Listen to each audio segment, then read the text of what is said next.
UP में वैसे तो बहुत सिंघम आईपीएस अधिकारी हैं जो जिले को नियंत्रित करते हैं। कहा यह जाता है कि यूपीएससी में जब किसी भी छात्र का चयन होता है तो इस बात का ध्यान जरूर रखा जाता है कि विषम परिस्थिति आने पर वो लड़का जब अधिकारी के रूप में जिले में तैनात होगा तो क्या काम करेगा। यूपी के जौनपुर में कुछ ऐसा हुआ जिसके बाद आपको दबंग आईपीएस और जौनपुर के कप्तान डॉक्टर अजय पाल शर्मा की कहानी सुननी चाहिए। 30 अक्टूबर को जौनपुर में एक मर्डर की खबर सामने आती है। दावा किया जाता है कि जो अनुराग यादव है जिसकी उम्र 16 से 17 साल है, उसकी हत्या उसके ही गांव के कुछ लोगों द्वारा कर दी जाती है। लेकिन इसमें भी एक खबर यह थी कि उसके ऊपर ऐसा निशाना लगाया जाता है कि उसका जो सर होता है वो अलग हो जाता है और मां जब इन तस्वीरों को देखती है तो बेटे के सिर को अपनी गोद में रखती है और वो तस्वीर पूरे देश में वायरल हो जाती है। लेकिन वहां हुआ क्या, इससे भी ज्यादा जरूरी आपके लिए यह जानना है कि आखिर वहां पे जो दबंग आईपीएस ने किया उसकी चर्चा क्यों हो रही है। और एक ऑडियो वायरल होता है, वीडियो दिखाई देता है जिसमें वहां के कप्तान अपने प्यारों से ये कहते हुए सुनाई देते हैं कि हमारी रिवॉल्वर कहां है, लेकर आओ। जरा सुनिए, उसके बाद इसकी पूरी कहानी आपको सुनाते हैं।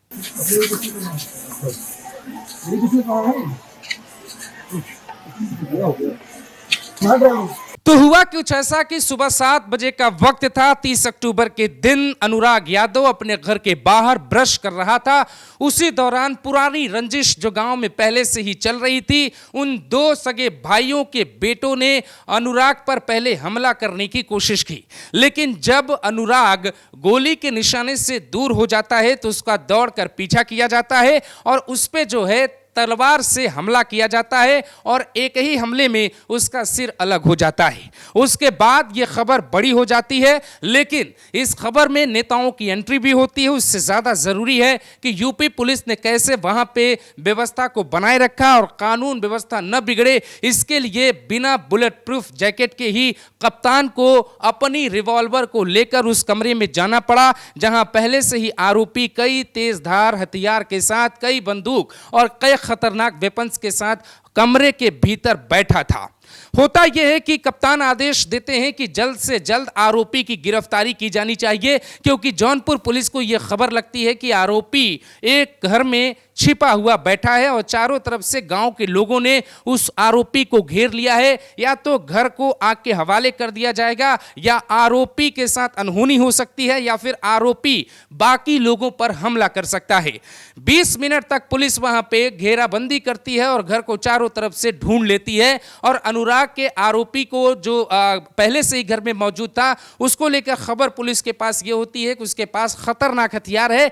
इसीलिए तमाम बड़े सीओ वहां पे मौजूद थे, जिले के कई बड़े अधिकारी मौजूद थे, जिले के कई थानों के सचिव वहां पे मौजूद थे। किसी ने यह हिम्मत नहीं जुटाई कि उस घर में जाएं, आरोपी को वहां से पकड़ें और उसे बाहर लेकर आए। इसी दौरान वहां के कप्तान अजय पाल शर्मा पहुंच जाते हैं और वो पूछते हैं अपने अधिकारियों से कि क्या गिरफ्तार कर लिया गया है। तो अधिकारी जवाब देते हैं कि साहब, घर को चारों तरफ से घेर लिया गया है लेकिन आरोपी के पास हथियार है, इसलिए घर के भीतर जाना खतरे से खाली नहीं होगा। ये बात अजय पाल शर्मा जैसे ही सुनते हैं उनका पारा 7वें आसमान पे चढ़ जाता है और वो अपने पियारों को कहते हैं कि जरा मेरी रिवॉल्वर लेकर आओ। इसका मतलब आप समझ रहे हैं कि वो इस पूरे ऑपरेशन को लीड करने जा रहे हैं, लेकिन उनके सीने पर आप बुलेट प्रूफ जैकेट नहीं देख रहे हैं। उसके बावजूद वो उस कमरे में जाते हैं। उनके पीछे जौनपुर पुलिस भी जाती है, कई बड़े अधिकारी होते हैं और सैकड़ों की संख्या में कांस्टेबल वहां पे मौजूद होते हैं। हजारों की संख्या में आरोपी का घर लोगों ने घेरा हुआ था और उसी दौरान अजय पाल शर्मा घर के दरवाजे को तोड़कर पुलिस अंदर घुस जाती है और वहां पे जो आरोपी पहले से छिपा बैठा था वो पुलिस पे निशाना लगाने की कोशिश करता, लेकिन उसके पहले ही पुलिस ने उसे अपने दिमाग से दबोच लिया। अब आप पूछेंगे कि इसमें अजय पाल शर्मा की भूमिका क्या है और हमने यूपीएससी के एग्जाम तक का जिक्र इस पूरी रिपोर्ट में क्यों किया। तो जरा आप समझिए कि जब भी कोई व्यक्ति यूपीएससी की परीक्षा पास करके आता है तो उसके ब्रेन में कितनी ताकत होती है, वो कैसे कानून व्यवस्था को बना लेता है। जब अजयपाल शर्मा वहां पे पहुंचे तो उन्हें इस बात का आभास हो गया कि यहां पे कुछ बड़ी तस्वीर सामने आ सकती है और कहानी में बहुत तूफान आ सकता है। उन्होंने परिस्थितियों को भांपते हुए खुद की जान खतरे में डाल के ऑपरेशन लीड करने की शुरुआत की और आखिरकार आरोपी को पकड़ लिया। लेकिन आरोपी को पकड़ने के बाद कहानी पूरी नहीं हुई। यहां कुछ होने वाला था जिसे अजयपाल शर्मा ने न रोका होता तो यह खबर आज नेशनल मीडिया पर नंबर 1 पर आपको दिखाई दे रही होती। दरअसल जैसे ही पुलिस घर के भीतर से आरोपी को अपने कस्टडी में लेके बाहर आती है, चारों तरफ से भीड़ घेर लेती है और वहां पे अजयपाल शर्मा रुकते हैं और जोर से आवाज लगाते हैं कि मैं यहां पर मौजूद हूं, किसी भी तरीके से कोई कानून तोड़ेगा तो कानून अपने तरीके से काम करेगा। उस वक्त एसपी के हाथ में, डॉक्टर अजयपाल शर्मा के हाथ में रिवॉल्वर था और उनको बहुत अच्छे से जौनपुर के लोग जानते हैं। जब से वो जौनपुर में गए हैं, एक आंकड़े के मुताबिक 85 से 90 एनकाउंटर कर चुके हैं। अजयपाल शर्मा जब नोएडा में थे तो ऑटो में बैठकर पुलिस वालों के खिलाफ ही छापा मार देते थे। उनके सिंघम और दबंग होने की कहानी इंटरनेट पर भरी पड़ी है और वहीं पर वो अपने एक बार फिर से हिम्मत को दिखाते हैं और भीड़ को कहते हैं कि आरोपी से हमें पूछताछ करनी है, बाकी आरोपियों के बारे में जानकारी जुटानी है और इसने ऐसा क्यों किया, इस बारे में पता लगाना होगा कि क्राइम का मोटिव क्या था।